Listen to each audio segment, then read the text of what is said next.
கர்த்தருடைய வார்த்தையை கேட்க அவளோடு வந்திருக்கிற உங்கள் ஒவ்வொருவரையும் ஆண்டவர் ஆசீர்வதிப்பாராக. கடந்த சில மாதங்களாக நாம் தானியேல் தீர்க்கதரிசியின் புஸ்தகத்தை தியானித்து கொண்டு வருகிறோம். இன்றைக்கும் கூட நம்முடைய தியானத்திற்காக தானியேல் தீர்க்கதரிசியின் புஸ்தகம் 10ஆம் அதிகாரத்தை நாம் எடுத்துக்கொள்ளுவோம். பழைய ஏற்பாட்டிலே 1045ஆம் பக்கத்தில் இருக்கிறது. தானியேல் 10ஆம் அதிகாரம் 1ஆம் வசனத்திலிருந்து வாசிக்கிறேன். தீர்க்க தரிசன புஸ்தகங்களை நாம் வாசிக்கும் போதெல்லாம் இனி சம்பவிக்கிறவைகள் என்ன, உலகத்தின் முடிவு என்ன, கர்த்தருடைய வருகை எப்பொழுது இருக்கும், ஆழமான ரகசியங்களை நாம் அறிந்து கொள்ளுகிறோம். தானியேலின் தீர்க்கதரிசியின் புஸ்தகம் இனி வரப்போகிற காலங்களை நமக்கு தெரிவிப்பது மட்டுமல்ல, வரப்போகிற காலத்துக்கு நம்ம எப்படி ஆயத்தப்படுத்தி கொள்ள வேண்டும் அதையும் நமக்கு தெரிவிக்கிறது. வேதத்தில் 1725 வசனங்கள் கர்த்தருடைய வருகை குறித்து, கடைசி காலங்களை குறித்து பேசுகிறது.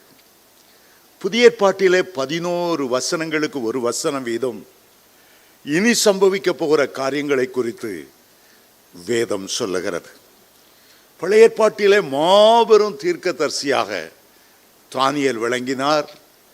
புதிய ஏற்பாட்டிலே மாபெரும் தீர்க்கதரிசியாக யோவான் அப்போஸ்தலன் விளங்கினார்.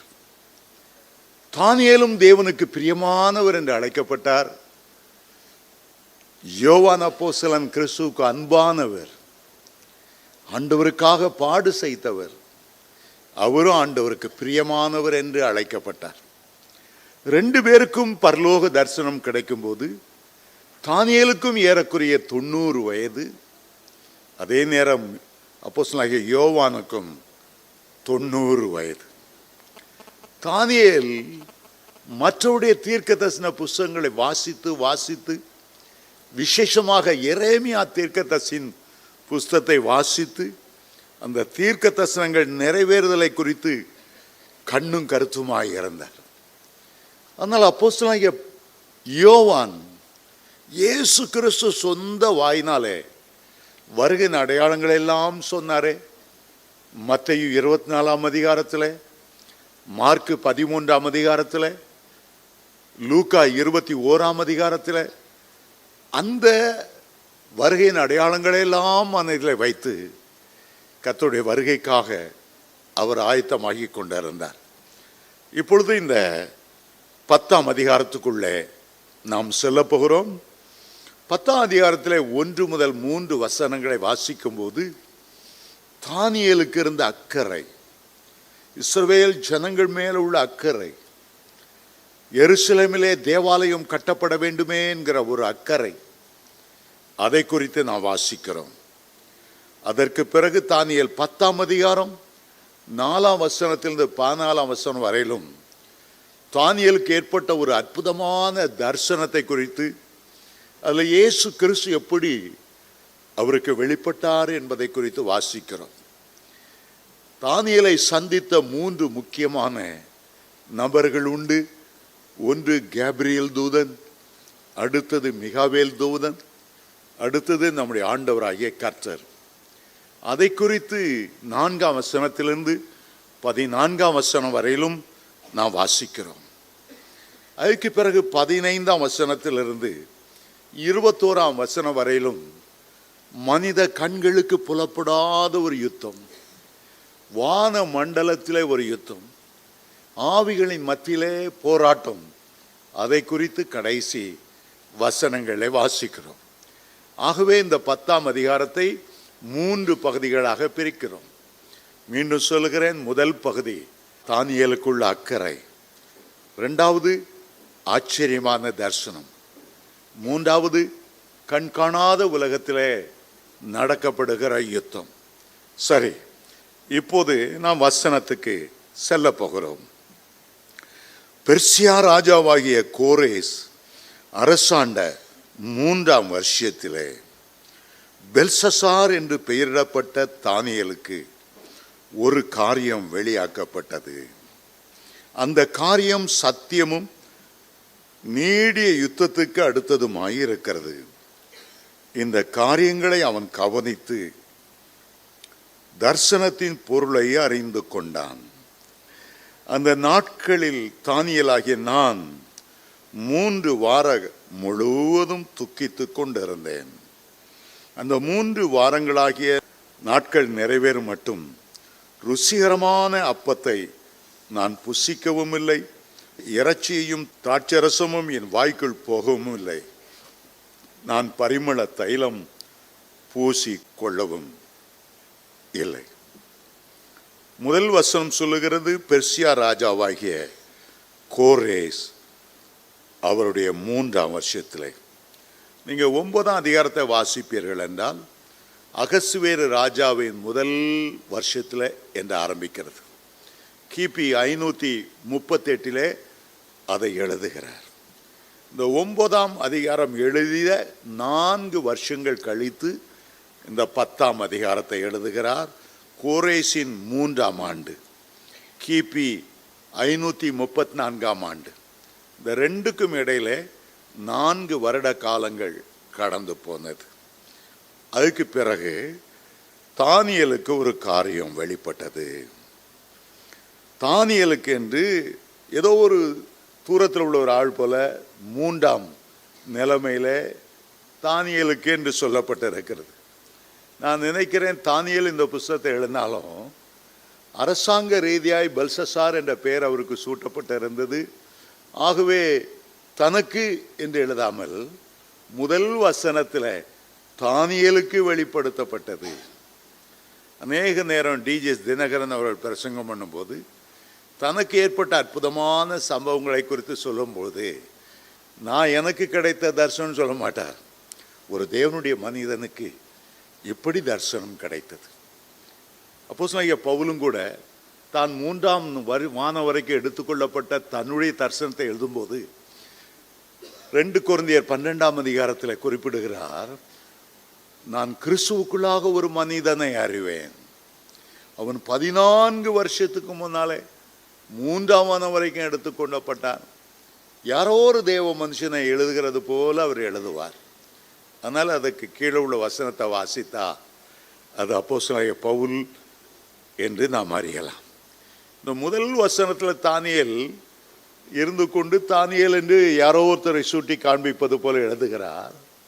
ஆனால் 2ஆம் வசனத்தை வாசிக்கும் போது வேதம் சொல்லுகிறது, அந்நாட்களிலே தானியேலாகிய நான் 3 வார காலம் அளவும் துக்கித்து கொண்டிருந்தேன். தன்னுடைய ஜனங்களை குறித்த ஒரு பாரம், எருசலேமை குறித்த ஒரு பாரம், சிறையிருப்பிலிருந்து ஜனங்கள் மீட்கப்பட வேண்டுமே என்கிற ஒரு பாரம். இப்பொழுது அவருக்கு ஏறக்குறைய 88 வயதாகிவிட்டது. 16 வயதிலே அவர் இஸ்ரவேல் தேசத்தை விட்டு பாபிலோனிய தேசத்துக்கு வந்தார். இப்பொழுது அவருக்கு 85 வயது, ஏறக்குறைய 69 வருஷம் ஆகிவிட்டது. அடுத்த வருஷத்திலே சிறையிருப்பு முடிவடைகிறது. முதல் பேட்சாக இஸ்ரவேல் ஜனங்கள் தங்களுடைய தேசத்துக்கு போய் சேர்ந்தார்கள். முதல் பேட்சில் கிட்டத்தட்ட 42,000 பேர் பாபிலோனிய தேசத்திலிருந்து இஸ்ரவேல் தேசத்துக்கு போய் சேர்ந்துட்டாங்க. சேர்ந்த உடனே முதல் செய்த காரியம், ஆண்டவருக்காக எருசலேம் மதிலை கட்டினார்கள். நெகேமியா அந்த மதிலை கட்ட ஆரம்பித்தார். செருபாபேல் என்ற வாலிபன் அந்த இடத்துக்கு அஸ்திபாரமிட்டான். ஆனால் அவர்கள் நினைத்தபடி வேலை துரிதமாக நடக்கவில்லை. நிறைய எதிர்ப்பு இருந்தது. ஏனென்றால் அந்த இஸ்ரவேல் தேசம் சரியான ஆளுநர் இல்லாமல் கண்டவனும் அதிகாரம் செலுத்தி கொண்டிருந்தான். அதில் 2 முக்கியமான நபர்களுடைய பேரை நெகேமியாவில் வாசிக்கிறோம். சன்பல்லாத், தொபியா ஆலயம் கட்டக்கூடாது என்று அவர்கள் பயங்கரமான போராட்டம் நடத்தி கொண்டிருந்தார்கள். சிறையிருப்பிலிருந்து வந்தபடினால் இஸ்ரவேல் ஜனங்கள் கையில் பணமும் இல்லை, அவர்களுக்கு சாப்பாட்டுக்கு வழியே இல்லை. நிலத்தை பயிர் செய்ய வேண்டுமென்றால் அதற்கு ஒரு 6 மாதம் காத்திருக்கணும், அது பலனை தருவதற்கு.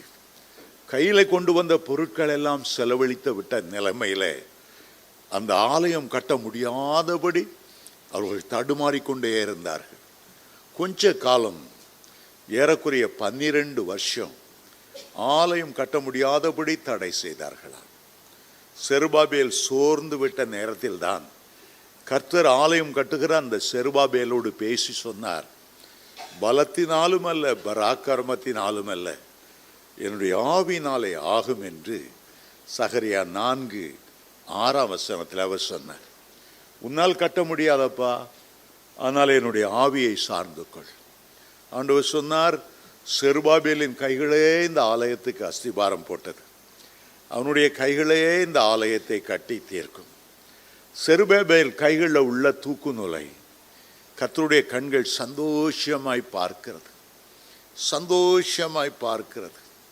செருபாபேலை ஆண்டவர் உற்சாகப்படுத்தினார். மறுபக்கம் எதிர்த்து நின்ற சாத்தானை பார்த்து சொன்னார், பெரிய பர்வதமே, பெரிய எதிர்ப்புகளே, ஆலயம் கட்ட முடியாதபடி வந்திருக்கிற போராட்டங்களே, நீங்கள் எம்மாத்திரம் செருபாபேலுக்கு முன்பாக நீ சமபூமியாவாய். தலைக்கல்லை அவன் கொண்டு வருவான். எந்த தலைக்கல்லை நேபுகாத் நேச்சார் கண்டாரோ, வீடு கட்டுகிறவர்கள் ஆகாது என்று தள்ளப்பட்ட அந்த தலைக்கல் இந்த வீடு கட்டுகிறவர்களுக்கு மூளைக்கல்லாய் மாறிற்று. தலைக்கல்லை கர்த்தர் கொண்டு வருவார். கையினால் பேர்க்கப்படாத அந்த கல் ஒரு பெரிய பர்வதத்திலிருந்து பெயர்ந்து உருண்டு வந்து உலக சாம்ராஜ்யங்களாகி அந்த சிலையை மோதி அடித்து அதையெல்லாம் நிரப்பினதைப் போல ஆண்டவர் இந்த உலகத்தை ஆளுகிற காலங்கள் வருகிறது. சரி, தானியேல் இப்போது இதையெல்லாம் கேள்விப்படுகிறார். ஒரு பக்கம் ஜனங்கள் இஸ்ரவேலுக்கு பயணமாக ஆரம்பித்து விட்டார்கள். போனவர்கள் பல நிந்தைகளை அனுபவித்தார்கள். நெகேமியாவை வாசிக்கும் போது எருசலேம் அலங்கம் சுட்டரிக்கப்பட்டு கிடந்த ஒரு கோரமான காட்சி கண்டு நெகேமியா 1-4 அதற்காக அவன் அழுதி புலம்பி சில நாட்கள் மௌனமாய் இருந்து அதுக்கு பிறகுதான் அவன் ஜெபம் பண்ண ஆரம்பித்தான். அதுபோல இங்கே தானியேல் ஜெபம் பண்ண ஆரம்பிக்கிறார். மற்றவர்களைப் போல அந்த 85ஆம் வயதிலே பழுத்த முதிர்ந்த நிலைமையிலே சிறையிருப்பிலே இருந்து மீட்டெடுக்கப்பட்டு தன்னுடைய தேசத்துக்கு போக விரும்பவில்லை. ஒருவேளை கர்த்தர் அதற்கு அங்கீகாரம் கொடுக்காமல் இருந்திருக்கலாம். நீ கடைசி வரை நீ பாபிலோனில் இருக்கணும், பல காரியங்களை நான் உனக்கு சொல்ல போகிறேன், அவைகளெல்லாம் நீ எழுத வேண்டும். ஆகவே ஒருவேளை தானியேலுக்கு தன்னுடைய தேசம் திரும்பி போகணுன்னு ஆசை இருந்தாலும் பழுத்த பழமாகிய 85 வயசுக்கு மேலே நம்ம அங்கேருந்து என்ன செய்ய போகிறோம்? இங்கிருந்து தேவ ஜனங்களுக்காக நாம் உபவாசம் பண்ணி ஜெபம் பண்ண போகிறேன். ஒரு அக்கறையுள்ள ஒரு தீர்க்கதரிசி, தன் ஜனங்களை குறித்த ஒரு பாரமுள்ள ஒரு தீர்க்கதரிசி. ஏதோ செய்தியை கேட்டுவிட்டு ஒரு காதில் வாங்கி மறு காதில் விட்டுறாம மிகுந்த பாரம் கொண்டு அவர் ஜெபம் பண்ண ஆரம்பித்தார். அவர் பல ராஜாக்களுக்கு முதன்மந்திரியாக இருந்தவர். வேலைப்பளு அதிகமாக இருந்திருக்கும். ஆகவே முழு நேரமாய் அவர் உபவாசம் இருந்தாலும் என்று இங்கே எழுதப்படவில்லை. ருசிகரமான சாப்பாடு சாப்பிடவில்லை. பல சபைகளில் எந்த காலம் வந்ததென்றா சுய ஒடுக்கம் என்று சொல்லுவார்கள். அந்த லெந்து நாட்களில் பூச்சோட மாட்டார்கள் சகோதரிமார்கள், நான் வெஜிடேரியன் சாப்பிட மாட்டார்கள் சகோதர சகோதரிகள், குடும்பத்தில் திருமண காரியங்கள் புது மனை புகு விழா நடத்த மாட்டார்கள். கிறிஸ்துவனுடைய சிலுவை பாடுகளோடு நாங்கள் எங்களை இணைத்து கொள்ளுகிறோம் என்று சொல்லுவார்கள். சுய வெறுப்பின் காணிக்கையாக ஒரு மாதத்தின் 1 நாள் சம்பளமோ 2 நாள் சம்பளமோ தேவாலயத்திலே கொண்டு வந்து படைப்பார்கள். அதுபோலத்தான் தானியேலை குறித்து வேதத்தில் வாசிக்கிறோம். ருசிகரமான உணவு நான் சாப்பிடலை, இறைச்சி நான் சாப்பிடலை, திராட்சை ரசம் நான் சாப்பிடலை, பரிமள தைலம் நான் பூசிக்கொள்ளவில்லை. 21 நாட்களும் அவர் உபவாசத்திலே தரித்திருந்தார். பல வகையான உபவாசங்களை குறித்து வேதம் நமக்கு சொல்லுகிறது.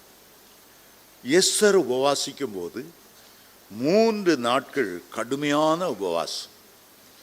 அவள் இரவும் பகலும் உபவாசித்தாள். புசியாமலும் குடியாமலும் உபவாசித்தாள். ஒரு பயங்கர வெறி கொண்டு தன் ஜனத்தை எப்படியாவது அழிவிலிருந்து மீட்க வேண்டும், துஷ்ட ஆமானுடைய சதியிலிருந்து ஜனங்கள் பாதுகாக்கப்பட வேண்டும் என்பதற்காக தண்ணி கூட குடிக்கலாம், புசியாமலும் குடியாமலும் ஒரு கடுமையான உபவாசம். என்னுடைய வீட்டுக்கு ஒரு சன்னியாசி வருவார், அவர் எச்சு கூட ஒழுங்க மாட்டார். சிலர் அப்படிப்பட்ட சூரியன் உதயத்திலிருந்து சூரியன் அஸ்தமிக்கிற வரையிலும் ஜெபிப்பார்கள். சாமுவேல் காலத்தில் இஸ்ரவேல் ஜனங்கள் எல்லாரும் மிஸ்பாவில் கூடி வர செய்து காலையிலிருந்து இரவு வரையிலும் உபவாசித்தார்கள். ஒருவேளை உபவாசம் உண்டு. எஸ்தரை போல 3 நாட்கள் உபவாசித்தது உண்டு. 7 நாள் உபவாசம் செய்தவர் தாவீது. பத்சேபாவிடத்திலிருந்து பிறந்த குழந்தை சாவுக்காய் கடந்த போது அவன் 7 நாள் உபவாசித்து அந்த பிள்ளைக்காக ஜெபம் பண்ணினான். ஆனால் அந்த பிள்ளை குணமாகவில்லை. ஏன் தெரியுமா? அந்த குழந்தை உருவானது பத்சேபாளினுடைய கணவன் உயிரோடு இருக்கும்போதே, யுத்த களத்தில் நிற்கும்போதே தாவீதோடு கூடி அவள் குழந்தை உண்டாகிவிட்டாள். பிறகுதான் தாவீது அங்கிருந்து யுத்த களத்திலிருந்து கொண்டு வந்து மனைவியோடு சேரும்படி உற்சாகப்படுத்தினான். அவன் சேரவில்லை. ஆகவே அவனை கொண்டான். அந்த பேரில் உருவான குழந்தை ஒரு சாபத்தீடான குழந்தை. ஆண்டவர் அதை விரும்பவில்லை. அதன் விளைவாக தாவீதுக்கு ஏராளம் சாபங்கள். அப்சலோம் அவனுக்கு விரோதமாக எழும்பினான். அம்மோன் தன்னுடைய காலத்திலே அடித்து கொலை செய்யப்பட்டான். பயங்கரமான சாபங்கள். ஆகவே அந்த குழந்தையும் அந்த சாபத்தை சுமந்தது. 7 நாட்கள் தாவீது உபவாசம் பண்ணியும் கர்த்தர் மனம் இறங்கவில்லை. ஆகவே அந்த குழந்தைக்காக 7 நாள் அவர் உபவாசம் பண்ணினார். தானியேல் 21 நாள். இது முழு உபவாசம் என்று சொல்ல முடியாது. சில வேளைகளில் சில நோயாளிகள் இருப்பாங்க, டயபெட்டிஸ் நோய் இருக்கும், நிறைய மாத்திரை சாப்பிடுவாங்க, சிலர் இன்ஜெக்ஷன் போட்டுட்ருப்பாங்க. டாக்டர்ஸ் அட்வைஸ் என்ன, இந்த நேரத்தில் நீங்கள் ஃபுல்லாக உபவாசம் பண்ணக்கூடாது, உபவாசம் பண்ணுனா பிரச்சனை ஆகிவிடும். ஆகவே நிறைய பக்தர்கள் என்ன சொல்கிறாங்க, உன்னுடைய சாப்பாட்டை கொஞ்சம் குறைச்சிக்க. காலையில் 5 இட்லி சாப்பிட்றியா, இப்போ 1 இட்லி சாப்பிட போதும். ஃபாஸ்டிங்கில் ஃபாஸ்டட் லைஃப், உபவாசம். 5 இட்லி சாப்பிட்டேன்னா 2 இட்லி சாப்பிட்டுக்க. மத்தியானம் 3-4 கரண்டி போட்டு சாப்பிட்ற ஆள் ஒரு அரை கரண்டி போட்டு சாப்பிட்டுக்க. இதை ஃபாஸ்டட் லைஃப் என்று சொல்லுவாங்க. முழுக்க ஃபாஸ்டிங் இல்லை, ஆனால் கொஞ்சம். சிலர் சொல்லுவாங்க, நான் காலிலேருந்து சாயங்காலம் வரை நான் ஃபாஸ்டிங் இருப்பேங்க, சாயங்காலத்தில் கொஞ்சம் கஞ்சி வச்சு அப்படியே குடிச்சிடுவேன்.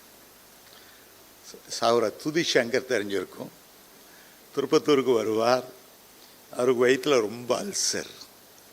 ஆகவே அவர் சொல்லுவார், இட்லி எடுத்து கப்பில் நல்லா கரைச்சி அப்படியே குடிச்சிடுவார். என்னென்னா ட்ரிங்க்ஸ் அலவுடான், சாலிடு ஃபுட்டு அலவுடு இல்லையா, அதுக்காக இட்லியை கரைச்சி குடிச்சிடுவார். நானும் ஃபாஸ்டிங் இருக்கிறேன். ரொம்ப நல்லதான். சிலர் முடியாது, கட்டாயப்படுத்த முடியாது. இளமையில் நல்லா ஃபாஸ்டிங் இருப்பாங்க. சிலர் வயது செல்ல செல்ல அவங்களால் ஃபாஸ்டிங் இருக்க முடியாது. வேதத்தில் 40 நாட்கள் உபவாசம் இருந்த பக்தர்கள் உண்டு.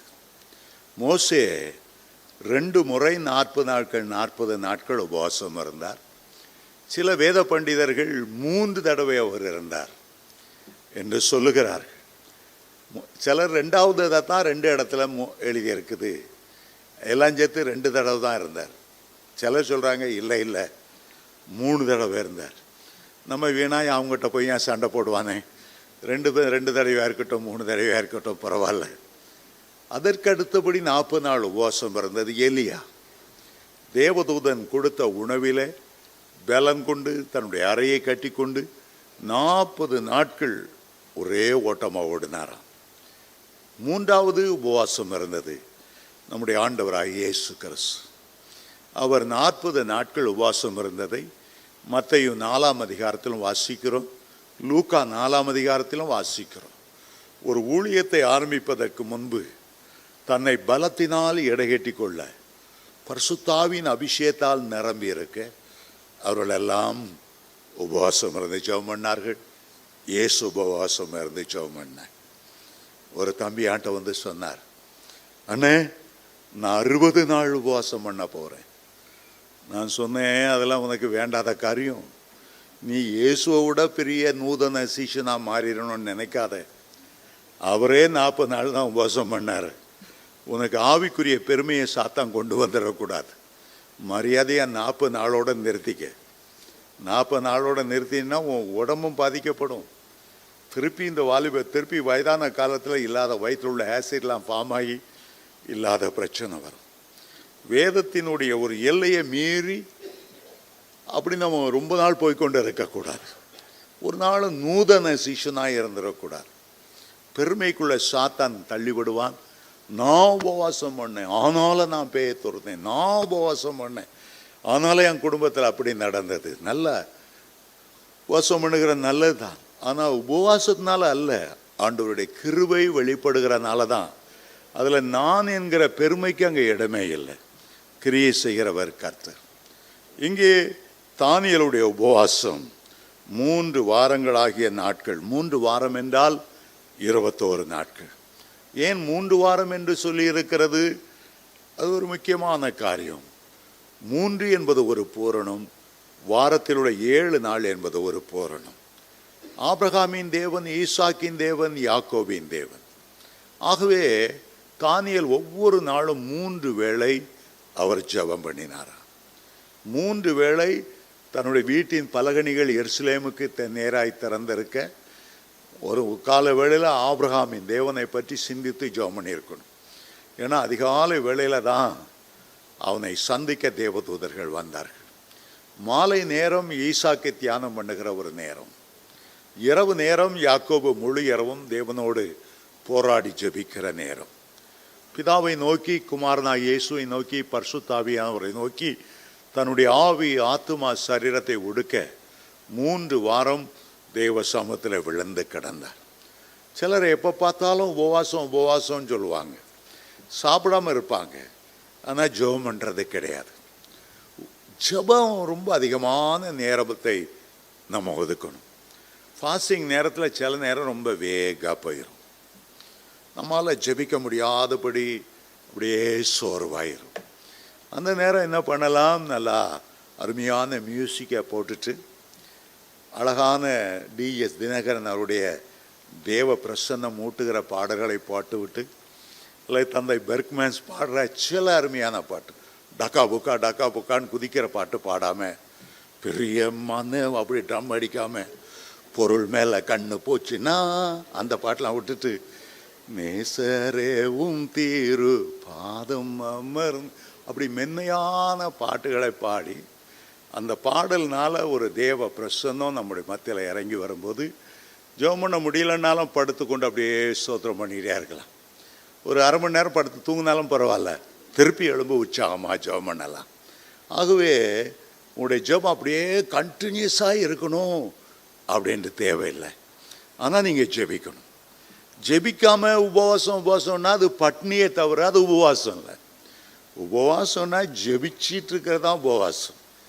சாப்பாட்டை கொஞ்சம் ஒதுக்கி தேவ சமூகத்தில் அதிக நேரம் செலவழிக்காமல் சிலர் எப்போ பார்த்தாலும் உபவாசம். புருஷன் ஆஃபீஸ்லேருந்து டயர்டாக வருவார், பெஞ்சாதி ஒரு காஃபி கொடுக்கலாம் பார்ப்பான், அந்த அம்மாவை காணும், என்ன நீள போட்டு உபவாசம். அவனுக்கே கடைசியில் கோவம் வந்து 4 சாத்து சாத்துவான். உபவாசத்தை ஒழுங்காக நிறுத்து. புருஷன் வர்ற நேரம் முகத்தை கழுவி பவுடர் பாட்டு சந்தோஷமாக வரவேற்று காஃபி கொடுத்துட்டு அதுக்கு பிறகு ஜோமன்னு பரவாயில்ல. எப்போ பார்த்தாலும் உபவாசம். புருஷன் 2 திட்டு திட்டினா உடனே உபவாசம். இதெல்லாம் மாய்மாலமான உபவாசம். இதுக்கெல்லாம் பதிலே கிடையாது. சரி, தானியேல் 4ஆம் வசனம். 1ஆம் மாதம் 24ஆம் தேதியிலே நான் இதக்கேல் என்னும் பெரிய ஆற்றங்கரையில் இருந்தேன். உபவாசத்துக்கு ஒரு நாள் அவர் குறிக்கிறார். இஸ்ரவேல் தேசத்தில் எபிரேய கேலண்டரில் ஒரு வருஷம் எப்போ ஆரம்பிக்கிறது என்றால், எந்த ஆண்டு பஸ்கா இஸ்ரவேலர் ஆசீர்வதித்து பஸ்கா இரத்தத்தை பூசினார்களோ அப்பொழுதுதான் அடுத்த நாள் தான் அவர்கள் அங்கிருந்து விடுதலையானார்கள். ஆகவே அவர் அந்த வருஷம் முதல் மாதத்தில் அவர் ஆரம்பிக்கிறார். இந்த முதல் மாதத்தில் 2-3 பண்டிகை சேர்ந்து வந்து விடுகிறது.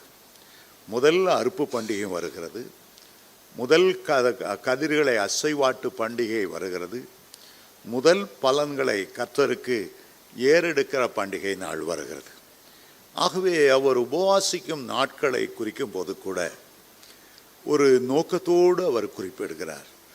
வருஷத்தின் 1ஆம் மாதம் 24ஆம் தேதியிலிருந்து அந்த 24ஆம் தேதிக்குள்ளே அந்த 3 பண்டிகை வந்து விடுகிறது. அந்த பண்டிகை நேரத்தில் நான் இதக்கேல் என்னும் பெரிய ஆற்றங்கரையில் இருந்தேன். ஆதியாகமம் 2ஆம் அதிகாரத்தை வாசிச்சா ஏதேனிலே 4 ஆறுகள் ஓடினது. கீகோன், வரிசையை பார்த்தா இதக்கேல், ஐப்ராத். இவர் இந்த இடத்துல ஐப்ராத்துங்கிற நதி அது ஈராக்கை ஒட்டி போடுகிறது. அன்றைக்கு இருந்த பாபிலோன் சாம்ராஜ்யத்தில் ஒரு பகுதி. ஆகவே அந்த நாட்களில் நான் நினைக்கிறேன் இதக்கேல் பக்கத்தில் உள்ள பாபிலோன் ஒரு மாகாணத்தில் ஒரு தானியலுக்கு ஒரு டியூட்டி போட்டிருந்துருக்கணும். ஆகவே அவர் என்ன செய்தார், ஒவ்வொரு நாளும் கவர்மெண்ட் வேலையை பார்த்துட்டு அந்த ஆற்றங்கரையில் இரவு நேரத்தில் ஒரு அமைதியான சூழ்நிலையில் அழகான காற்று வீசும்போது அங்கே போய் முழங்கால் படிக்கிட்டு இருக்க வேண்டும். அங்கே போய் அவர் ஜெபம் பண்ணினார். அந்த வருஷத்தின் முதல் மாதம். எனக்கு தெரியும், தமிழ்நாட்டில் ஒரு வல்லமையான ஊழியக்காரர், நான் அவரை போல ஆண்டவரால் பயன்படுத்தினார் நான் பார்த்ததில்லை. ஜனவரி 1ஆம் தேதி அவர் முழங்கால் படியிடுவார். 40 நாட்கள் புசியாமலும் குடியாமலும் இருப்பார். பிப்ரவரி மாதம் 9ஆம் தேதி தான் ஃபாஸ்டிங்கை முடிப்பார். ஜனவரி ஒவ்வொரு வருஷமும் அப்படி ஒரு வழக்கத்தை வைத்து கொண்டிருந்தார். இந்த 40 நாள் முடித்து வெளியே வரும்போது பலத்த அற்புதம் நடக்கும். ஒவ்வொரு வருஷமும் அதே போல் அவர் செய்வார். ஜீவானந்தம் அவர்களும் கூட ஒவ்வொரு வருஷமும் ஒரு 21 நாள் தனிமையாய் போய் விடுவார். ஃபுல் ஃபாஸ்டிங் இல்லை, ஆனால் 40 நாள் தேவனோடு செலவழிக்கணும். அந்த நாட்களில் மனுஷர் முகத்தை பார்க்க மாட்டார். இரவு நேரத்தில் 4 பேரிச்சம்பழமும் ஒரு பாலும் குடிப்பார். நல்ல ஸ்ட்ரென்த் அவருக்கு கிடைக்கும். 21 நாள் அவர் உபவாசிப்பார். அநேக பரிசுத்தவான்களுடைய வாழ்க்கையில் ஒவ்வொரு வருஷமும் அப்படி உபவாசித்து கொண்டு இருக்கிறதை காண முடியும். என்னுடைய மகன் ஆஸ்பான் ஜெபத்துறை முதல்ல 21 நாள் உபவாசம் பண்ணார். பிறகு கொஞ்ச நாள் 6 மாதம் கழித்து, டேடி இன்னும் 21 நாள் போகிறேன். சரிம்மா போய் திருப்பத்தூரில் போய் உபவாசம் இருந்தார். 3ஆம் தடவை உபவாசத்துக்கு போனார். எனக்கு கஷ்டமாக இருந்தது. 4ஆம் தடவை போன போது 14ஆவது நாளில் வயிற்றில் அல்சர் ஃபார்ம் ஆகி இரத்த வாந்தி எடுக்க ஆரம்பித்தார். நான் சொன்னேன், அம்மா உனக்கு கல்யாணம் ஆகிட்டு மனைவி இருக்காங்க, பிள்ளைகள் இருக்காங்க, நீ 21 நாள் இப்படி உபவாசம் பண்ணால் பிள்ளைகள்லாம் உன்னை நினச்சி ஏங்குவாங்க. 3ஆம் தடவை ஒரு உபவாசத்துக்கு போகும்போதே அவனுடைய மாமியார் என்கிட்ட ஒரே கம்ப்ளைண்ட், உங்கள் மகன் என்ன விளப்பழத்தீங்க, எப்போ பார்த்தாலும் ஃபாஸ்டிங் குடும்பத்தை கவனிக்காமல். அப்போ நான் என் மாட்ட சொன்னேன், மகனே லாங் ஃபாஸ்டிங்கெல்லாம் போகாத, ஒவ்வொரு மாதத்தில் நீ தசமம் பாங்கு கொடுக்குற மாதிரி 30 நாள் மாதம் இல்லையா, ஒரு 3 நாள் நீ ஃபாஸ்டிங் போ, அடுத்த மாதம் அடுத்த 3 நாள் ஃபாஸ்டிங் போ. ஒரேடியாக லாங்காக போனால் நீ ஒரு குடும்பஸ்தை. மனைவிக்கு செய்ய வேண்டிய பெரிய பெரிய கடமைகள், பிள்ளைகளுக்கு செய்ய வேண்டிய கடமைகள் உண்டு. ஆகவே மாதந்தோறும் 3 நாள், ரொம்ப ஹையாக போனால் வேணால் 7 நாள் போ. நீ 21 நாள் இனிமே போகிற நான் அலோவ் பண்ண மாட்டேன் என்று சொன்னேன். எல்லாவற்றிலும் நமக்கு ஒரு நிதானம் இருக்கணும், எல்லாவற்றிலும் நமக்கு ஒரு அளவு இருக்கணும். ஆகவே தானியேல் கவர்மெண்ட்டில் வேலை செய்கிறார், முக்கியமான பொறுப்பு. 21 நாள் உபவாசம் இருந்து மயங்கி விடுற நேரம் பார்த்து ராஜா கூப்பிடுவார். அதை செய்தியா, இதை செய்தியா, அந்த செய்தி அனுப்புனியா. கஷ்டப்படக்கூடாது. எப்போதுமே உபவாசம் இருக்கும்போது, ஒரு 3 நாளோ 7 நாளோ இருக்கும்போது முதல்ல உங்களை ஆயத்தப்படுத்தி கொள்ளுங்க. உபவாசம் போகிறதுக்கு முன்னால் ஒரு 3-4 நாளைக்கு முன்னாலேயே மற்றவங்க பேசுகிறதோ எல்லாம் நிறுத்திடுங்க. உபவாச ஜெபத்தில் என்னென்ன நீங்கள் ஆண்டவர்கிட்ட கேட்க போகிறீங்க ஒரு டைரி தயாரித்து எழுதி கொள்ளுங்க. 3 நாளைக்கு முன்னாலேயே உங்களுடைய மனதை ஆயத்தப்படுத்துங்க. நான் உபவாசிக்க போகிறேன், நான் உபவாசிக்க போகிறேன், ஆண்டவரோடு நெருங்க போகிறேன், ஆண்டவருடைய முகத்தை காண போகிறேன், தேவனுடைய மகிமையின் பிரசன்னத்தால் நிரம்பி இருக்க போகிறேன், சில பிரச்சனைகளுக்கு நான் முடிவு உண்டாக்க போகிறேன், கர்த்தரிடத்தில் நான் போராடி ஜெபிக்க போகிறேன், நான் ஜெபிக்க போகிறேன், நான் ஜெபிக்க போகிறேன். உங்களுடைய உள் உணர்வில் அந்த ஏக்கத்தை உருவாக்கி கொள்ளுங்க. சில வேளைகளை ஊர் வேலை, அந்த வேலை, இந்த வேலை எல்லாத்தையும் தலையில் எடுத்து போட்டுட்டு லாஸ்ட் மினிட் மட்டும் டென்ஷன் ஆகி அதை செய்யலை, இதை செய்யலே, ஆஃபீஸில் அந்த வேலை முடிக்கலையே, குடும்பத்தில் இது எலக்ட்ரிசிட்டி பில் கட்டலையே, இதெல்லாம் வச்சுட்டு நீங்கள் உபவாசத்தில் போய் உட்கார்ந்தீங்கன்னா உங்கள் உடம்பு தான் உட்கார்ந்துருக்குமே தவிர உங்கள் மனம் உட்கார்ந்துருக்காது. உங்கள் மனதை கான்சென்ட்ரேட் பண்ணுறதுக்கு 2-3 நாள் ஆயிரும். முதல் நாள்லேருந்தே தேவ பிரசன்னத்தை உணரணும்னா உங்களுக்குள்ள அந்த உணர்வை ஜெபிக்கணுங்கிற உணர்வை தட்டி எழுப்பணும். காலைல எழும்புனோடனே முகம் பார்க்குற கண்ணாடி அதில் ஒரு அட்டையில் எழுதி வச்சுருங்க, ஜெபிக்க போகிறேன், ஜெபிக்க போகிறேன், ஜெபிக்க போகிறேன். பல்லு விளக்குற இடத்துல எழுதி வைங்க. உங்கள் மோட்டர் பைக்கை வச்சுருந்தீங்கன்னா அதில் சின்ன கண்ணாடியில் எழுதி வைங்க. பார்க்குற இடமெல்லாம் நான் ஜெபிக்க போகிறேன், ஜெபிக்க போகிறேன். உங்களுடைய மனதை நீங்கள் அப்படி ஆயத்தப்படுத்திட்டீங்கன்னா முதல் நாள் உட்கார்ந்த உடனே தேவ பிரசனத்தை நீங்கள் உணர ஆரம்பிக்கலாம். ஹல்லேலூயா. அதே போல் சில சர்ச்சுக்கு வரும்போது அந்த வேலை, இந்த வேலை, அதெல்லாம் பார்த்துட்டு கடைசியாக நேராச்சு பாட்டெல்லாம் முடித்து 10 மணிக்கு உட்காருவாங்க. உட்காந்தா தேவ பிரசனத்தை உணர முடியாது. கர்த்தருடைய வார்த்தையின் ஆழத்தை அவங்க கிரகித்து கொள்ள முடியாது. அந்த செய்தி அவங்களுக்கு பிரயோஜனமாக இருக்காது. காலையில் வீட்டிலேருந்து புறப்படுறதுக்கு முன்னாலேயே ஒரு 10 நிமிஷம் நான் கர்த்தருடைய ஆலயத்துக்கு போகிறேன், எனக்கு என்னென்ன தேவைகளை கர்த்தர் சந்திக்கணும், கர்த்தருடைய வசனம் என்னோடு பேசும். செய்தியாளர் பேசும்போது எனக்கென்று ஒரு ரேமா வார்த்தை கர்த்தர் எனக்கு தரணும். நீங்கள் ஜெபிச்சுட்டு வந்து பாருங்கள், சாதாரணமாக ஞாயிற்றுக்கிழமை உங்களுக்கு கிடைக்கிற ஆசீர்வாதத்தை பார்க்கலாம், 100 மடங்கு அதிகமான ஆசீர்வாதம் உங்களுக்கு கிடைக்கும். தானியேல் ஜெபிக்கும்போது, ஜெபிக்க முன்னால் தனக்குள்ளே ஒரு பாரத்தை உண்டாக்கி கொண்டார். தனக்குள்ளே தேசத்தை பற்றிய பாரம், ஜனங்களை பற்றிய ஒரு பாரம், எருசலேமில் தேவாலயத்தை கட்டுவதை குறித்த ஒரு பாரத்தை தன்னுடைய நரம்புகளிலே, தன்னுடைய தசை நார்களை ஏற்றிக்கொண்டார். அதுக்கு பிறகு தேவ சமூகத்தில் வந்தபோது அந்த ஜெபம் வித்தியாசமாக இருந்தது. ஆகவே தானியேல் ஒரு அக்கறையுள்ள தீர்க்கதரிசி, ஜெபிக்கிற ஒரு தீர்க்கதரிசி. என் கண்களை ஏறெடுத்திருக்கையில் சணல் வஸ்திரம் தரித்து தமது அறையில் உப்பாசின் தங்க கச்சையை கட்டி கொண்டிருந்த ஒரு புருஷனை கண்டேன். இது யாரும் அல்ல, அவர் கேப்ரியல் தேவதூதனை கண்டார், மிகாவேல் தேவதூதனை கண்டார். ஆனால் இந்த இடத்துல வருகிறவர் இயேசு கிறிஸ்து. எப்படி யோவான் 1ஆம் அதிகாரத்தில் உயிர்த்தெழுந்த இயேசு எப்படி தோற்றமளித்தார், எப்படி வெளிப்படுத்தின 4ஆம் அதிகாரத்தில் சிங்காசனத்தின் மேல் வீற்றிருந்தவர் எப்படி தோற்றமளித்தார், அதற்கு ஒப்பான ஒரு தோற்றம் அளித்தவராய் இயேசு கிறிஸ்து தாமே கடந்து வந்ததை இந்த வசனங்களிலே வாசிக்கிறோம். அவருடைய சரீரம் படிக பச்சை போல இருந்தது. முதலாவது அவருடைய சரீரத்தை குறித்து அங்கே சொல்லுகிறார். அந்த சரீரம், அவருடைய முகத்தை சொல்லுகிறார், அவருடைய பிரகாசத்தை சொல்லுகிறார், அவருடைய கண்களை சொல்லுகிறார், அவருடைய புயங்களை, அவருடைய கால்களை சொல்லுகிறார், அவருடைய வார்த்தைகளை சொல்லுகிறார். இந்த 5ஆம் வசனமும் 6ஆம் வசனமும் இயேசு கிறிஸ்துவினுடைய தெய்வீகத்தின் சாயலை நாம் பார்க்கிறோம். அவர் மனுஷகுமாரனாகவும் இருந்தார், தேவகுமாரனாகவும் இருந்தார். உயிர்த்தெழுவதற்கு முன்பாக 33.5 வருஷம் மரியாளின் குமாரனாக 6 அடி உயரமுள்ள மனுஷனாக, மனுஷகுமாரனாக காட்சியளித்தார்.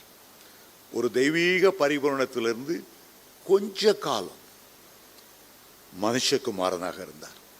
மரியாள் மனுஷத்துக்கு தாயே தவிர அவருடைய தெய்வீகத்துக்கு தாய் அல்ல. மரியாளுக்கு முன்பாகவே அவருடைய தெய்வீகம் இருந்தது. ஆபிரகாமின் காலத்திலேயே அவருடைய தெய்வீகம் இருந்தது. தானியேலும் அவருடைய தெய்வீகத்தை கண்டார். பஸ்கா ஆட்டுக்குட்டியாக இருந்தார். அக்கினி ஜுவாலையிலே உலாவுகிற மனுஷகுமாரனாய் இருந்தார். கொஞ்ச காலம் 3.5 வருஷம் அவர் பூமியிலே மரியாளின் மகன் எனப்பட்டார்.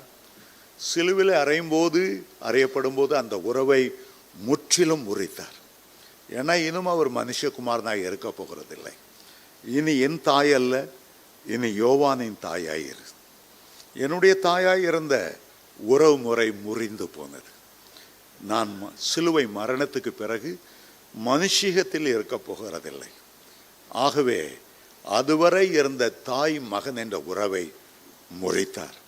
ஆனாலும் தன்னை பெற்று வளர்த்ததுக்காக இன்னொருவரை அவனை மகனாக ஏற்றுக்கொண்டு அவருடைய பராமரிப்பில் இரு. ஆகவே மரியாள் தேவகுமாரனுடைய தாய் அல்ல, மனுஷகுமாரனின் தாயாக இருந்தார். ஆகவே தான் இயேசு மரியாளை பார்க்கும் போதெல்லாம், உனக்கும் எனக்கும் என்ன, என்னுடைய வேலை வரவில்லை. ஒரு தடவையாவது இயேசு அம்மான்னு கூப்பிடவே இல்லை, ஸ்திரீயே என்று தான் கூப்பிட்டார். ஏனென்றால் ஒரு தெய்வீகத்துக்கு தாய் இருக்க முடியாது. தேவாதி தேவனுக்கு ஒரு தாயோ தகப்பனோ, தேவாதி தேவனுக்கு ஒரு சகோதரனோ சகோதரியோ இருக்க முடியாது உலக பிரகாரமாய். தேவன் ஆவியாய் இருக்கிறவர். ஆகவே ஆண்டவருடைய தெய்வீகத்தை நாம் இந்த வசனத்தில் நாம் வாசிக்கிறோம். அருமையான தேவனுடைய பிள்ளைகளே, தானியேல் உண்மையாகவே இந்த தரிசனத்தை காணும்போது அதற்கான ஒரு விலை கிரயத்தை அவர் செலுத்தினார். நம்ம சும்மா தரிசனத்தை பார்த்து விட முடியாது. அதற்காக நம்முடைய நேரங்களை ஒதுக்க வேண்டும். சரீரத்தை ஒடுக்கி கர்த்தருடைய பாதத்தில் அமர்ந்திருக்கணும். பாருங்கள், அப்போஸ்தலனாகிய யோவானும் கூட 90வது வயதிலே நாடு கடத்தப்பட்டு ஒரு கைதியை போல பத்மோ தீவில் இருந்தார். தானியேலும் கூட தன்னுடைய தேசத்தை விட்டு பிரிந்து ஒரு அடிமை போல பாபிலோன் தேசத்துக்கு கொண்டு வந்து 2 பேருக்கும் ஏறக்குறைய 90 வயது உள்ளவராய் அவ்வளோ பாடுகளை அனுபவித்தார்கள். அப்போஸ்தலனாகிய யோவானை கொதிக்கிற எண்ணெயில் போட்டார், நீந்தி வந்தார். எவ்வளவோ சித்திரவதை செய்து அவரை எப்படியாவது தேவனுடைய அன்பை விட்டு ஒதுக்க வேண்டும் என்று நினைத்தார்கள். அவரும் பாடுகளுக்குள்ளாய் போனார், தானியேலும் பாடுகளுக்குள்ளாய் போனார். யோபுவை குறித்து ஆண்டவர் சாட்சி கொடுத்தார். அவன் சன்மார்க்கன், அவன் நீதிமான், அவனுக்கு ஒப்பானவர்கள் ஒருவரும் இந்த பூமியில் இல்லை. ஆனாலும் அந்த யோபுக்கு எவ்வளவோ பாடுகள். அந்த பாடுகளுக்கு பிறகுதான் 10 குழந்தைகளை இழந்து தன்னுடைய சரீரமெல்லாம் நோயினால் பாதிக்கப்பட்டு, அதுக்கு பிறகுதான் 42ஆம் அதிகாரத்தில் யோபுவில், என் கண்கள் உம்மை கண்டது, இதுவரை என் காதுகளினாலும் கேட்டேன், இப்போ நான் பார்க்கிறேன், என்ன நானே அருவறுத்து புழுதியிலும் சாம்பலையும் உட்கார்றேன் என்று சொன்னார். அந்த விலைக்கரையத்தை அவர் செலுத்தினார். அவருடைய மனைவியை போல ஆண்டவரை மறுதளிக்கவில்லை.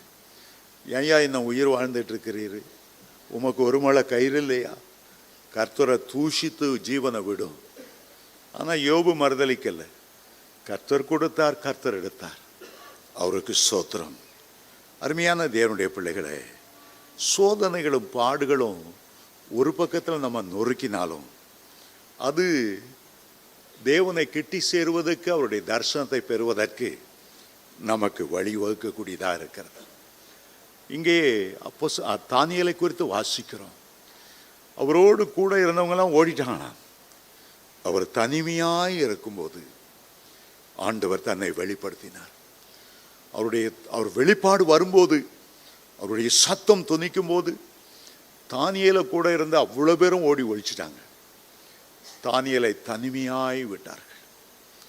பல வேளைகளில் தனிமையான நேரம் வருகிறது. எலியா கர்மேல் பர்வதத்தின் மேலே ஏறும்போது தனியாய் ஏறினார்.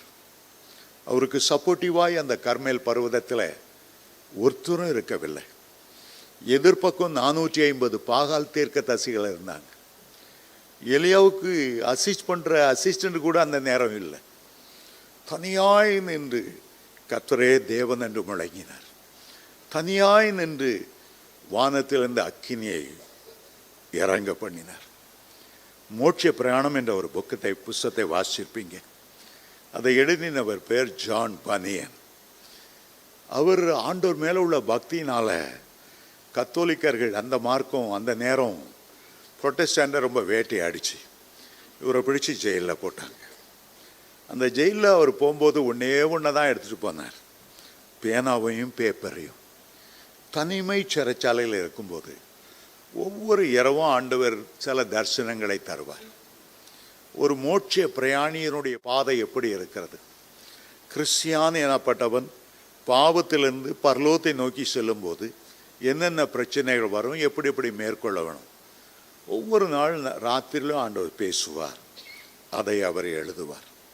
பல வருஷங்கள் வேதாகமத்துக்கு அடுத்தபடியாக அதிகமான விற்பனையுள்ள ஒரு புஸ்தகம் அந்த மோட்ச பிரயாணம் தான். அந்த தனிமை நேரத்தில் தான் ஆண்டவர் அவ்வளவு ஆழமான காரியங்களை வெளிப்படுத்தினார். மில்டன் என்ற ஒரு பெரிய கவிஞன், அவருடைய 2 கண்களும் குருடான வேளையில் பாரடைஸ் லாஸ்ட், பாரடைஸ் கெயின், இந்த 2 அருமையான கவிதை புத்தகங்களை அவர் எழுதினார். என்னுடைய கல்லூரி நாட்களில் அது பாட புத்தகமாக இருந்தது. அவ்வளவு ஆழமான கருத்துக்கள். சில வேளைகளில் ஆண்டவர் நம்மை தனிமைப்படுத்தி தம்முடைய மகிமை வெளிப்படுத்துவார். ஜனத்தரள் மத்தியிலிருந்து நீ தனியாக என்னோடு வா. யாக்கோபு தன்னுடைய மனைவி பிள்ளைகளை அந்த நதி கரையில் ஒரு பக்கத்தில் வைத்துவிட்டு தனியாய் உட்கார்ந்து இருக்கும்போது தான் ஆண்டவர் இறங்கி வந்தார். அந்த நேரம் யாக்கோபு அவருடைய உறுதியாய் பிடித்து கொண்டார். என்னை ஆசீர்வதியும், என்னை ஆசீர்வதியும். முழுவதுமாய் ஆண்டவரை சார்ந்து கொண்டார். ஒரு பக்கம் பாடு, இன்னொரு பக்கம் தனிமை, இன்னொரு பக்கம் நாமாகவே உலக அந்தஸ்துகளை சொகுசுகளை உதறி தள்ளிவிட்டு கர்த்தரோடு செலவழிக்க சில நேரங்களை. அப்போஸ்தலனாகிய பவுலுக்கு ஆண்டவர் 3 விதங்களிலே தரிசனமானார். ஒன்று, தமஸ்கு போகிற வீதியிலே ஒரு பாவியாய் இருக்கும்போது கிறிஸ்தவர்களை நிர்மூலமாக்குவதுதான் தன்னுடைய கடமை என்று எண்ணிக்கொண்டிருந்த போது திடீரென்று வானத்திலிருந்து ஒரு ஒளி வீசினது. கீழே விழுந்தார். ஒரு சத்தம், நீ துன்பப்படுத்துகிற இயேசு நானே. இந்த சத்தம் பவுலப்போஸ்தலன் தான் சவுலாய் இருந்த அவருக்குத்தான் கேட்டதே வழிய கூட வந்த ஒருவருக்கும் அதை கேட்கவில்லை. அவரோடு சிலர் வந்தார்கள், கைலாகு கொடுத்தார்கள். அவர்கள் அந்த தரிசனத்தை காணவில்லை. அப்போஸ்தலனாகிய சவுலுக்கு அந்த தரிசனத்தை கொடுத்தார். அதுக்கு பிறகு அவர் என்ன பண்ணினார்? அரபு தேசத்துக்கு போய் 3.5 ஆண்டு காலங்கள் கர்த்தரோடு தனிமையாய் அந்த வனாந்தரத்தில் உட்கார்ந்து விட்டார். இயேசுனுடைய அற்புதங்களை அவர் பார்த்ததில்லை. அவர் எப்படி திருவிருந்து ஆராதனை நடத்தினார், காட்டி கொடுக்கப்படுகிற ராத்திரியில் அவர் எப்படி அப்பத்தை எடுத்து பிட்டு கொடுத்தார், ஒன்றும் அவருக்கு தெரியாது. ஆனால் அந்த அரபு தேசத்திலே 3.5 வருட காலங்கள் அவர் கர்த்தரோடு தங்கியிருந்த போது ஆண்டவர் ஒவ்வொன்றாய் வெளிப்படுத்தினார். கிட்டத்தட்ட 18 தேவ ரகசியங்களை அப்போஸ்தலனாகிய பவுலுக்கு வெளிப்படுத்தினார். சில ரகசியங்களை, இந்த ரகசியம் பெரியது, நான் கிறிஸ்துவை குறித்தும் அவருடைய சபை குறித்தும் சொல்லுகிறேன். புறஜாதியருடைய நிறைவு எப்படி உண்டாகும், இஸ்ரவேலரினுடைய இருதயம் எப்படி கடினமாகும், 18 தேவ ரகசியங்களை அந்த இன்றைக்கு சவுதி அரேபியா என்று அழைக்கப்படுகிற அந்த வனாந்தரத்தில் இருந்து அந்த தரிசனங்களை பெற்றுக்கொண்டார். மூன்றாவதாக அவர் 3ஆம் வனம் வரைக்கும் எடுத்துக்கொள்ளப்பட்டதையும் அந்த பரதீசில பார்த்த அந்த தரிசனத்தையும் 2 கொரிந்தியர் 12ஆம் அதிகாரம் 1 முதல் 6 வசனங்கள் அவர் எழுதுகிறார். அந்த தரிசனங்களை பெறுவதற்கு, தேவனுடைய ரகசியங்களை அறிந்து கொள்வதற்கு அவர் தியாகம் செய்ய வேண்டியது இருந்தது. அவர் சொன்னார், கிறிஸ்துவை அறிகிற அறிவின் மேன்மைக்காக எல்லாவற்றையும் நான் நஷ்டம் என்று விட்டேன். எனக்கு லாபமாய் இருந்த அவ்வளவையும் நஷ்டம், அற்பம், குப்பை என்று நான் எண்ணுகிறேன். எப்படியாவது நான் அவரை அறியணும், எப்படியாவது அவருடைய உயிர்த்தெழுதலின் வல்லமை அறியணும், எப்படியாவது அவருடைய பாடுகளின் ஐக்கியத்துக்குள்ளாகணும், எப்படியாவது நான் அவருடைய உயிர்த்தெழுதலை பங்கு பெறும்படி கிறிஸ்துவுக்காக எல்லாவற்றையும் நஷ்டம் என்று விட்டேன், குப்பையுமாக எண்ணுகிறேன். அருமையான தேவனுடைய பிள்ளைகளே, முதலாவது அந்த துன்பத்தின் பாதையில் செல்வது, நேரத்தை ஆண்டவருக்கு என்று ஒதுக்குவது, ஆண்டவரோடு தனிமையை உண்டாக்கி கொள்வது, அடுத்ததடியாக லாபமான எல்லாவற்றையும் விட்டுவிடுவது, அடுத்ததாக தேவனுக்குள் மறைந்திருக்கிற ஒரு வாழ்க்கை, கிறிஸ்துவுக்குள் மறைந்து ஜீவிக்கிற ஜீவியம். மோசே சீனாய் மலையில் ஏறினார், ஆண்டவரை பார்த்தார். ஆனாலும் அவருடைய வாஞ்ச தேவனுடைய மகிமையை காணணும், தேவனுடைய மகிமையை காணும். ஆண்டவர் சொன்னார், என் பக்கத்தில் ஒரு கன்மலை உண்டு, அந்த வெடிப்புக்குள்ளே நீ மறைந்து கொள். நீ அந்த வெடிப்புக்குள்ளே உன்னை காண்பிக்காமல் நீ மறைந்து கொள். கிறிஸ்துவுக்குள் மறைந்து இருந்த போதுதான், அந்த கன்மலையின் வெடிப்புக்குள்ளே அவன் மறைந்து இருந்த போதுதான் தேவனுடைய மகிமையை கண்டார். கிறிஸ்துவுக்குள்ளே மறைந்து ஜீவிக்கிற ஜீவி. இன்றைக்கு உலகத்தார் தங்களை காண்பிக்க வேண்டும் என்று விரும்புகிறார். கிறிஸ்துவ மார்க்கத்திலும் தங்களை வெளிப்படுத்தணும்னு விரும்புகிறாங்க. யாரை பார்த்தாலும் டாக்டரேட், யாரை பார்த்தாலும் அப்போஸ்தலன், யாரை பார்த்தாலும் பிஷப்பு, யாரை பார்த்தாலும் கார்டினல், யாரை பார்த்தாலும் பெரிய பெரிய பெரிய பட்டங்களை போட்டு வால் போஸ்ட் அடிக்கும்போது, ஓ இவர் வல்லமையான தீர்க்கதரிசி, ஓ இவர் சோமளிக்கிற வரத்தை பெற்றவர், தங்களை காண்பிக்க விரும்புகிறார்கள். இதனால கர்த்தருடைய வருகையில் அநேகம் பேர் காணப்படாமல் போவார்கள். அதெல்லாம் பெருமைக்கு வழி வைக்கக்கூடியதாகும். ஒரு சின்ன ஒரு ஊழியத்தை ஆரம்பித்த ஒருத்தர், அதான் ஃபஸ்ட்டு அவர் சின்ன சபையை ஆரம்பிக்கிறார். அவருடைய பேரு கீழே பார்த்தேன், சீஃப் பாஸ்டர். இது ஒரு 10 சபை வச்சு அதுக்கு தலைமை போதகர்னா பரவாயில்ல, இப்போ தான் சர்ச்சை ஆரம்பிக்கிறதுக்குள்ள அதுக்குள்ள சீஃப் பாஸ்டர். இப்படி பெருமைகளும் மேட்டிமைகளும் கர்த்தர் அருவருக்கிற ஒரு காரியம். ஆண்டவர் விரும்புகிறது என்ன? நீ கர்த்தருக்குள்ள மறைந்து கொள், உன்னை நீ வெளிப்படுத்தாத. உன்னுடைய வாழ்க்கையெல்லாம் கர்த்தரை வெளிப்படுத்தணும். ஏசாயா அந்த சேராபீன்கள் எல்லாம் பார்க்கும்போது 2 செட்டுகளால் முகத்தை மூடிட்டுது. எங்களை பார்க்காத, எங்கள் முகத்தில் ஆராய்ச்சி பண்ணாத, எங்கள் கண் எப்படி இருக்கு, நீல நிற கண்ணா, கருப்பு நிறப்பண்ணா, மீசை இருக்கா இல்லையா, கருப்பு முடியா, வெள்ளை முடியா, எங்களை பார்க்காத. நீ பார்க்கணுன்னா அன்பையும் இரக்கத்தையும் கிருபையும் பார்க்குற ஆண்டவரையே உன்னுடைய கண்கள் பார்க்கட்டும். ஆகவே தான் யோவான் ஸ்நானன் எப்போதும் சொல்லுவார், நான் சிறுகவும் அவர் பெருகும் வேண்டும், அவர் பெருகும் வேணும். கர்த்தருடைய வருகையில் அட்ரஸே இல்லாமல் கிறிஸ்துவுக்குள்ளே மறைந்து ஜீவிக்கிற அநேக தேவ பிள்ளைகள் பல கிராமங்கள்லேருந்து அங்கேருந்து வந்து பரலோகத்தை நிரப்புவாங்க. பரலோகம் ஒரு பெரிய சஸ்பென்ஸான இடம். ஒரு பக்தன் விதமாய் சொன்னார், யார் யாரெல்லாம் பரலோகத்தில் இருப்பாங்க, அப்படி அப்படி நட்சத்திரங்கள் போல பிரகாசித்த அவங்கெல்லாம் அங்கே வந்துடுவாங்க. நம்ம யாரை நினைக்கிறோமோ அவங்கெல்லாம் வரமாட்டாங்களாம். யாரெல்லாம் வரமாட்டாங்க, இவன் பாவிலாம் பெரிய பாவி, அவெல்லாம் அங்கே வந்துடுவாங்க. பரலோகத்தில் முதல் சர்ப்ரைஸ், எவன் வரமாட்டான்னு நினைக்கிறீங்களோ அவன் அங்கே இருப்பாங்க, எவன் வருவான்னு நினைக்கிறோமோ அவன் அங்கே இருக்க மாட்டாங்க. அடுத்த பரலோகத்தில் ஒரு பெரிய சர்ப்ரைஸ், நீங்கள் அங்கே இருக்கிறதா பெரிய சர்ப்ரைஸ். நானாக அங்கே வந்தேன், ஆண்டவர் என் மேலையா இவ்வளவு கிருபை பாராட்டினார், எனக்கா அந்த ஒளிமயமான மகிமையான தேசம். ஆகவே நமக்கு ஒரு பெரிய சர்ப்ரைஸாக இருக்கும். ஒருத்தர் பார்க்கும்போது, பிரதர் எப்படி வந்தீங்க, சிஸ்டர் எப்படி வந்தீங்க? அது தேவனுடைய கிருபை. நான் தசம பாகம் கொடுத்தேன், நான் சண்டே கிளாஸ் எடுத்தேன், நான் ஏழைகளுக்கு அப்படி செய்தேன், சர்ச்சு கட்டுறதுக்கு இவ்வளோ கொடுத்தேன். இல்லை, நம்ம பரலோகத்துக்கு எப்படி வரோம்? ஆண்டவருடைய கிருபை. ஆமென், ஹல்லேலூயா. நம்முடைய ஓட்டம் எப்படி வெற்றியோட முடியும்? ஆண்டவருடைய கிருபை. நம்ம மறைத்து கொள்ளணும். ஆகவே தான் தேவனுடைய மகிமையை காண்பதற்காக மோசே பார்த்த ஆண்டவர் சொன்னார், இந்த கன்மலையிலே நீ மறைத்துக்கொள்.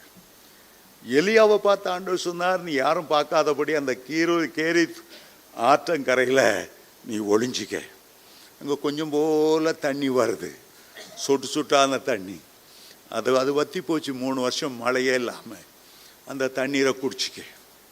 உனக்கு சாப்பாடு கொடுக்குறதுக்கு நான் ஒரு காக்காவை ஏற்படுத்துகிறேன். சீச்சி காக்காவா?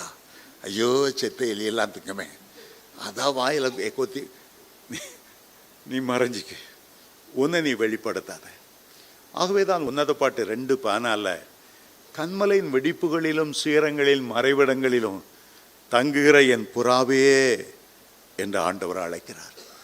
எப்போதும் நம்ம வெளிப்படுத்தாம, நம்முடைய அரிய பெரிய காரியங்களை பெருமைகளை பேசி கொண்டு வராம, கர்த்தருக்குள்ள மறைந்திருந்து எல்லாம் அவருடைய கிருபை. நான் ரட்சிக்கப்பட்டது அவருடைய கிருபை, நான் நிற்பதும் நிர்மூலமாகாததும் அவருடைய கிருபை. காலைதோறும் அவருடைய கிருபை எனக்கு புதிதாக இருந்தது. அவருடைய கிருபையினால் நிலைநிற்கிறேன், அவருடைய கிருபையினால் ஓடுகிறேன். உங்களை தாழ்த்தி அவருடைய கிருபைக்குள் ஒப்புக் கொடுப்பீர்கள் என்றால் உங்களுடைய ஓட்டம் வெற்றியோடு ஓடி முடியும். 91ஆம் சங்கீதத்தை வாசிக்கும் போது அதில் இப்போ விதமாய் ஆரம்பிக்கிறது, உன்னதமானவரின் மறைவில் இருக்கிறவர். இந்த மறைவில் நம்ம எப்போதும் இருக்கணும். உன்னதமானவருடைய மறைவிலே, சர்வ வல்லவருடைய நிழலிலே தங்குவார். கிறிஸ்துவுக்குள் மறைந்திருக்கிற ஒரு ஜீவியம், அவங்க தான் உண்மையான பரிசுத்தவான்கள். அந்த உன்னதமானவருடைய மறைவில் இருக்கும்போதுதான் தேவனுடைய முகத்தை மோசே கண்டார். அருமையான தேவனுடைய பிள்ளைகளே, தானியேல் அவ்வளோ பெரிய பிரதமராக இருந்தாலும் ஒரு 21 நாள் கிறிஸ்துக்குள்ளே மறைந்திருப்பதற்காக இதெக்கேல் என்கிற ஆற்றங்கரையில் போய் ஒரு சாதாரண மனுஷனாக முழங்கால் படியிட்டார். தன்னை காண்பித்துக் கொள்ளவில்லை, தன்னுடைய ஆவின் வரங்களை காண்பித்துக் கொள்ளலை. அந்தரங்கங்களை பார்க்கிற நம்முடைய அருமை ஆண்டவர் நமக்கு வெளியரங்கமாய் பதிலளிப்பார். கிறிஸ்துக்குள்ளே மறைந்திருந்த தன்னை வெளிப்படுத்தாமல் ஜீவித்தபடியால் தானியேலுக்கு ஆண்டவர் மறைப்பொருட்களை வெளிப்படுத்தி கொடுத்தார். கதை சித்தமானால் அடுத்த வகுப்பில் இந்த தரிசனத்தின் ஆழங்களை குறித்து நாம் சொல்ல போகிறோம். அதுக்கு அடுத்தபடியாக கண் காணாத ஒரு யுத்தம், வானமண்டலத்தில் எப்படி யுத்தம் நடக்கிறது, சாத்தானுடைய ஆளுகை எப்படி பிரிக்கப்பட்டிருக்கிறது, வானங்களை குறித்து, வானமண்டலத்தில் உள்ள பொல்லாத ஆவிகளின் சேனைகளை குறித்து, பூமியில ராஜ்யங்களை அவை எப்படி கண்ட்ரோல் பண்ணுகிறது, ஆழமான செய்தியை கர்த்தர் சித்தமானால் அடுத்த புதன்கிழமை நாம் கற்றுக்கொள்ளப் போகிறோம். நாம் இப்போது எழுந்திருக்க போகிறோம். தானியேலுக்கு சொப்பனங்களையும் தரிசனங்களையும் கொடுத்த ஆண்டவர் இந்த கடைசி நாட்களிலே உங்களோடு கூட அவர் பேச விரும்புகிறார். பூர்வ காலங்களிலே பங்கு பங்கையாக வகை வகையாக திருவிழம் பற்றின ஆண்டவர் கடைசி காலம் நெருங்க நெருங்க தம்முடைய அபிஷேகத்தை உங்கள் மேலே ஊற்றி, மாம்சமான யாவர் மேலும் என் ஆவியை ஊற்றும் போது கர்த்தருடைய குமாரர் குமார்த்திகள் தீர்க்கதரிசனம் சொல்லுவார்கள், அவருடைய வாலிபர்கள் தரிசனங்களை அடைவார்கள், மூப்பர்கள் சொப்பனங்களை காண்பார்கள், ஊழியக்காரர் மேலும் ஊழியக்காரிகள் மேலும் என் ஆவியை ஊற்றுவேன், தாவீதின் குடும்பத்தார் மேலும் எருசலேம் குடிகள் மேலும் என் கிருபையின் ஆவியையும் விண்ணப்பத்தின் ஆவியையும் ஊற்றுவேன். இன்றைக்கு கர்த்தர் அந்த அபிஷேகத்தை உங்களுக்கு தருவாராக. இந்த கடைசி நாட்களில் உங்கள் ஒவ்வொருவரையும் தானியேலை போல எழும்பும்படி ஆண்டவர் கிருபை செய்வாராக. தன்னுடைய ஜனத்தை குறித்த ஒரு பாரம், தன்னுடைய தேசத்தை குறித்த பாரம், எருசலேமை குறித்த ஒரு பாரம், ஆலயம் கட்டி எழுப்பப்படணுமே ஒரு பாரம். உங்களுடைய வாழ்க்கையும் கூட கர்த்தருக்கு முன்பாக ஒரு ஆலயமாக, ஒரு மாளிகையாக எழும்ப வேண்டும் என்று கர்த்தர் விரும்புகிறார். அப்படியே கர்த்தர் உங்களை ஆசீர்வதிப்பார். தானியேலின் புத்தகத்தை வாசிக்க வாசிக்க கர்த்தருடைய வருகை எவ்வளவு சமீபமாய் இருக்கிறது, எவ்வளவு பயபக்தியோடு நாம் அதற்கு ஆயத்தமாக வேண்டும் என்ற உணர்வை ஆண்டவர் நமக்கு தந்தருளுகிறார். நாம் ஜெபிப்போமா? தகப்பனே, உம்முடைய பிள்ளைகளை கரம் பிடித்து அழைத்து கொண்டு வந்தேன். வேதத்தின் ஆழங்களை எங்களுக்கு சொல்லித் தரும்படி கிருபையாய் சித்தம் கொண்டீர். அன்றைக்கு நீர் ஓமைகள் மூலமாய் ஜனங்களோடு பேசினாலும் அதன் அர்த்தத்தை அறியாமல் இருந்தார்கள். ஆனால் தெரிந்து கொள்ளப்பட்ட உம்முடைய சிஷ்யர்களுக்கோ, படிப்பறிவில்லாத மீன்பிடிக்காரர்களாய் இருந்த அந்த அப்போஸ்தலருக்கோ வேதத்தின் ரகசியங்களை, ஓமையின் ஆழங்களை நீர் வெளிப்படுத்தினது போல இன்றைக்கும் உடைய பிள்ளைகளுக்கு தானியேலின் புஸ்தகத்தில் உள்ள ஆழமான சம்பவங்களை நீர் வெளிப்படுத்தி கொடுத்தீர். அதற்காக நன்றி அப்பா. அவருடைய ஆசீர்வதியும், அவருடைய ஆசீர்வதியும். உடைய கிருபை அவளோடு இருக்கட்டும். இயேசுவின் மூலம் பிதாவே, ஆமென்.